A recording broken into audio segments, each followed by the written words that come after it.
سید حسنین باقری صاحب تشریف لانے والے ہیں۔ تلاوت کلام پاک سے باقاعدہ طور پر مجلس کا آغاز ہونے جا رہا ہے۔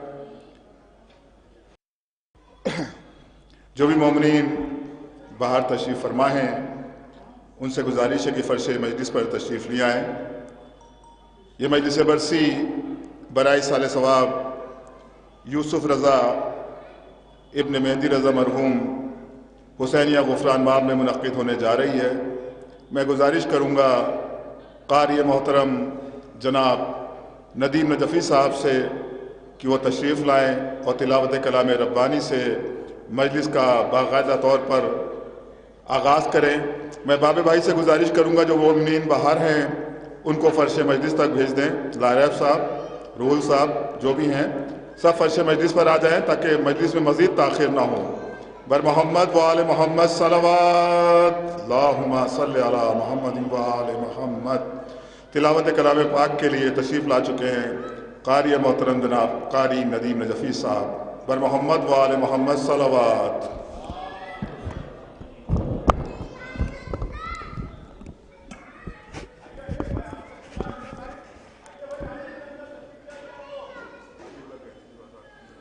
جو حضرات باہر تشریف فرما ہے ان سے گزارش ہے فرش مجلس پر تشریف لے آئیں۔ آغاز مجلس تلاوت قرآن مجید سے ہونے جا رہا ہے۔ اللہم صلی علی محمد و آل محمد۔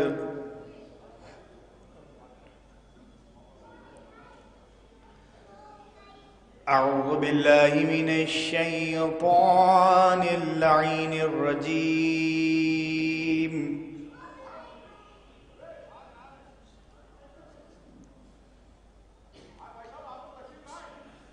بسم اللہ الرحمن الرحیم۔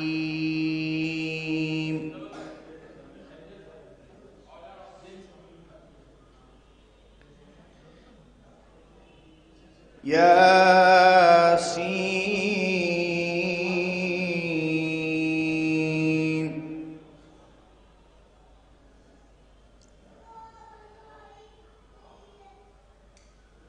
والقرآن الحکیم انک لمن المرسلین۔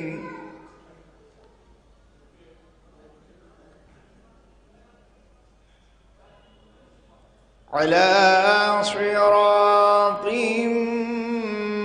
مستقیم۔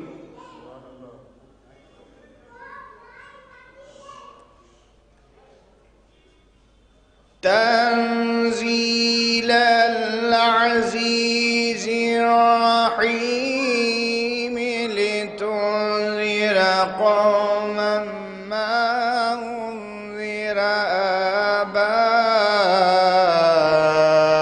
آباؤهم فهم غافلون۔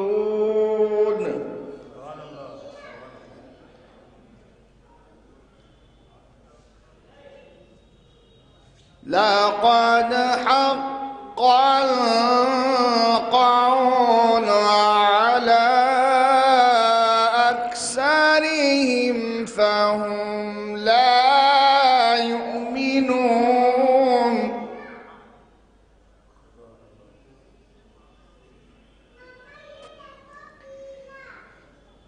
إنا جعلنا في أعناقهم أغلالا فهي إلى الأذقان فهم مقمحون۔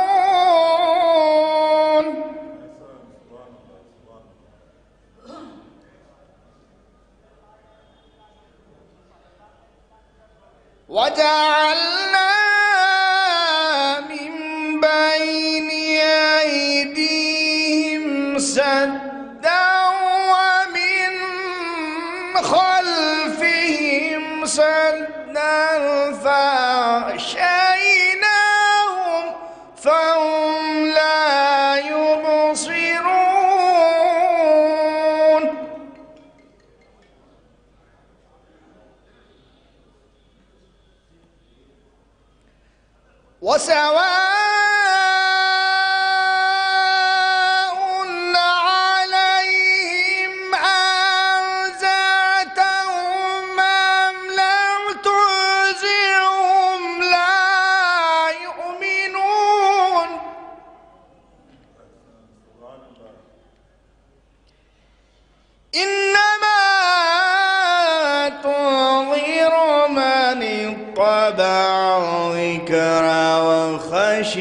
الرحمن بالغيب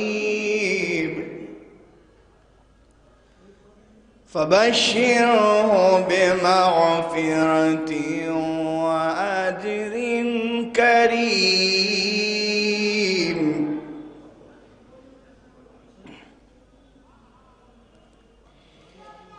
إنا نحن نحيي الموتى ونكتب ما قدموا آثارهم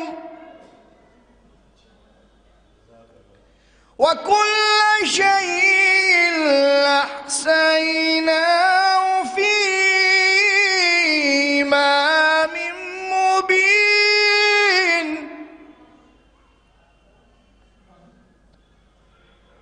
واضرب لهم مثلا أصحاب القرية إذ جاءها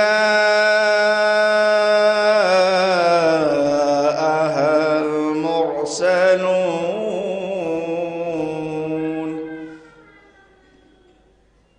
إذ أرسلنا إليهم اثنين فكذبوهما فعززنا بثالث فقالوا إنا إليكم مرسلون.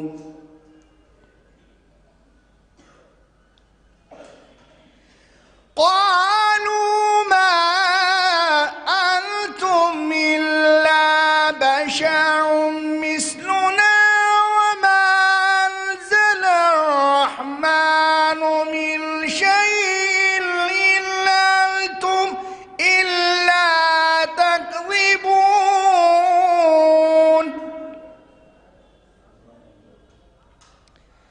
قالوا ربنا يعلم إنا إليكم لمرسلون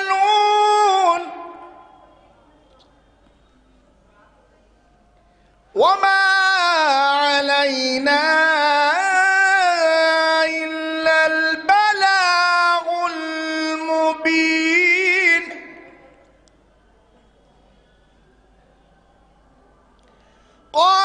قالوا إنا تطيرنا بكم لئن لم تنتهوا لنرجمنكم وليمسنكم منا عذاب أليم. قالوا طائركم معكم أئن ذكرتم بل أنتم قوم مسرفون.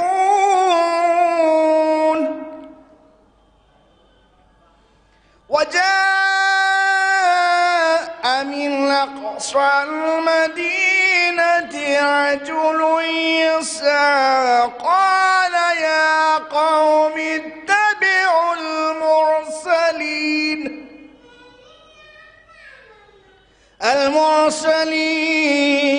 اتبعوا من لا يسألكم أجرا وهم مهتدون.